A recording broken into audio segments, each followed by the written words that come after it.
What's up, everybody? It's the Digital World Podcast. Here is this article depicting central banks' quarterly gold purchases.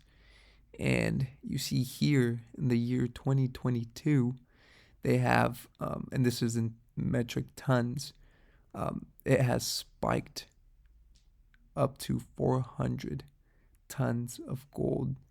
And here, let's see, central banks globally have accumulated gold reserves this year at a pace never seen since 1967, when the US dollar was still backed by the precious metal.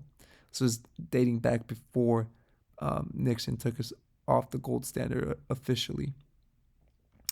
Normally, when US dollar is rising, EMFX reserves are under pressure, and sometimes they have to liquidate gold reserves to manage their domestic currency.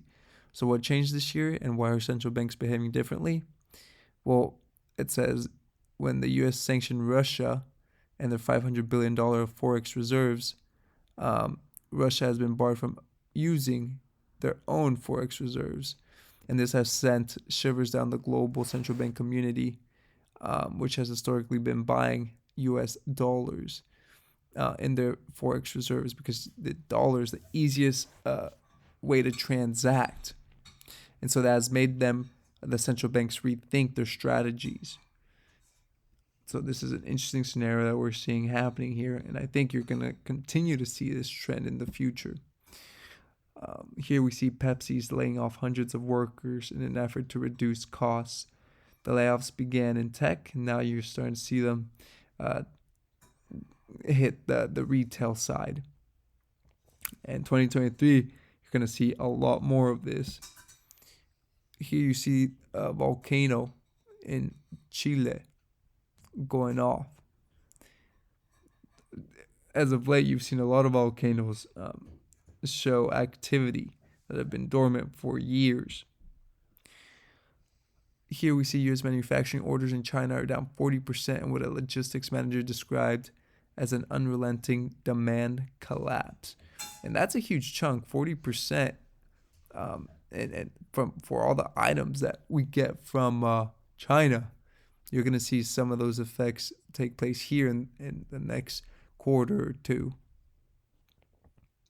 Climate lockdowns. Oxfordshire County Council passed climate lockdown trial to begin in 2024. It says residents will be confined to their local neighborhood, and they have to ask permission to leave their neighborhood. It says the council approved plans to lock residents into one of 6 zones to save the planet from global warming.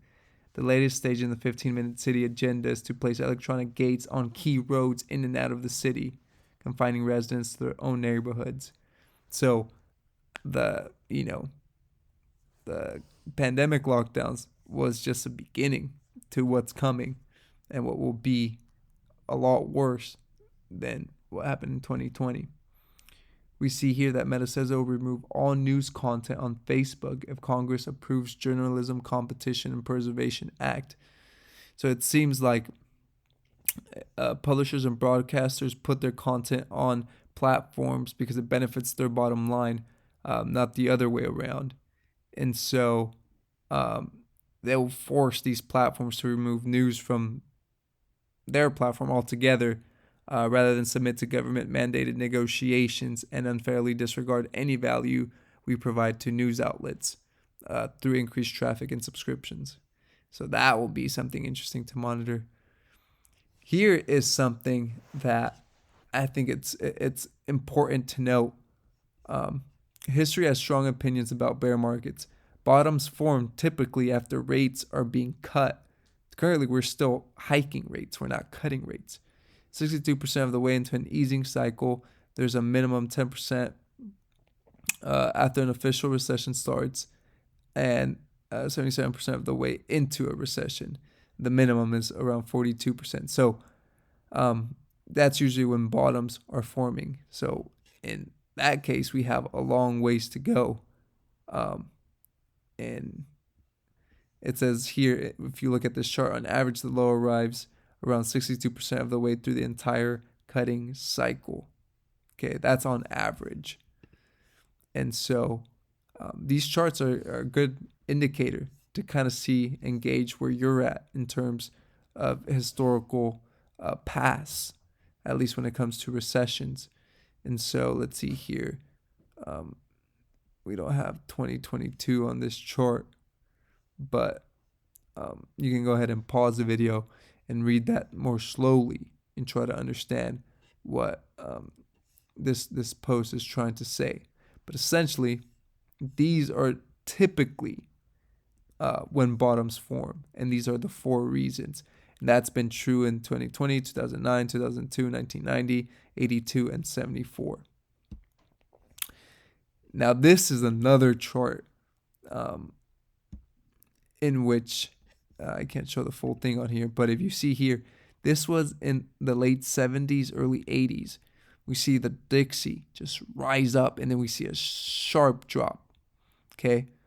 If we look here and compare and say, hey, if we're in this time period from the 70s, that was just here during the 2010s, and now we've entered into this era, which was late 70s, early 80s, where the Dixie just started rising exponentially. This drop in the Dixie, that sharp drop, might be an indication that we're going way higher, and that we need to be locked in for what's about to come.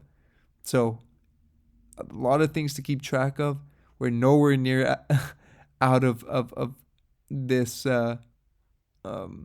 recession, but you can only do or you can only control things one day at a time.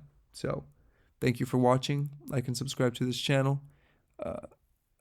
Thank you for listening, and I'll see you in the next episode.